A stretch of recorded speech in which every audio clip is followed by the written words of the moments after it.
After spending the year with the Maxwat family, Sibylla returns home having escaped their financial control, but the biggest decision is still waiting for her. When Sibylla first arrives at the Maxwat household, she's treated less like a guest and more like an obligation. Her father's financial troubles have placed her in their care, and she's expected to teach the children while helping with every household chore. The family constantly reminds her of her position, and Sibylla realizes that they see her as unpaid help rather than someone they value.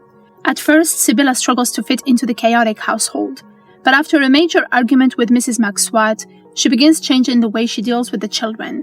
Instead of remaining distant, she starts teaching them, playing with them, and taking a genuine interest in their education. Gradually, they begin respecting her, and Sibylla discovers that she can connect with them on her own terms. Her relationship with Peter becomes the next major complication.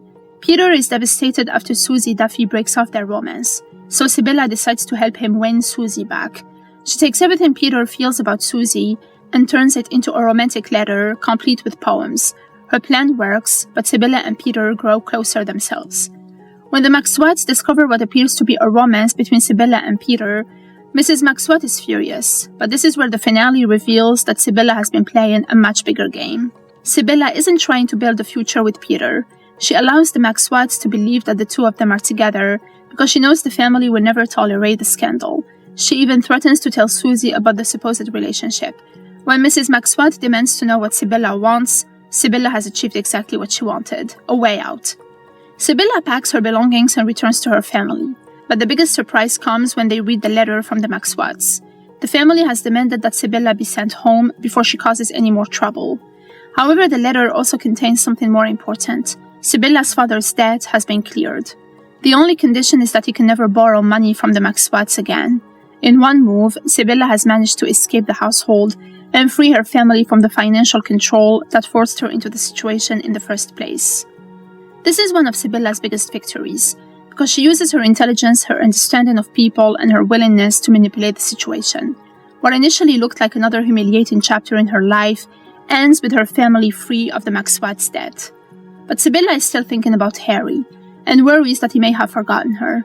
When she asks her mother how someone can know whether love is real, Lucy tells her that real love involves sacrifice. Meanwhile, the finale also touches on Harry and Nell. Harry wants to return to Queensland to earn more money and make up for his failures, but Nell points out that Sibylla may not actually want money or compensation. The episode is showing that love cannot be measured by what someone can provide materially. Then Sibylla's attention turns toward her future as a writer. One of her stories has been rejected because she doesn't know enough about the subject she attempted to write about. Rather than discouraging her, Lucy gives Sibylla the advice she needs most: write her truth. Sibylla doesn't need to pretend to understand a world she hasn't experienced. Her own life is full of material: the poverty, humiliation, family struggles, love, ambition, and independence she's experienced firsthand. And when she remembers that she once answered yes when asked whether she was a good writer, it becomes clear that her confidence is beginning to catch up with her ambition. Then Harry returns. After all the time Sibylla has spent wondering whether he's forgotten her, he finally walks back into her life. They're happy to see each other, and Harry explains that he's been working hard, earning good money, and believes he can now buy a farm. For Harry, everything seems to have fallen into place. He wants to marry Sibylla, he wants to give her a stable life, and he believes he can finally rescue her from the uncertainty surrounding her family. But Sibylla says no. She isn't rejecting Harry because she stopped loving him. She knows exactly what she would be giving up by turning him down: a loving relationship, a home, financial security, and the conventional future expected of her. But she also knows that she has another dream. She wants to become a writer. Sibylla realizes that if she gives herself over to marriage, she may never discover what she's capable of doing. She doesn't want her ambition to become something she sacrificed because society told her that marriage was the safer path. Harry believes he's offering Sibylla freedom from her problems, but Sibylla realizes that what she actually needs isn't someone to save her. She needs the freedom to save herself.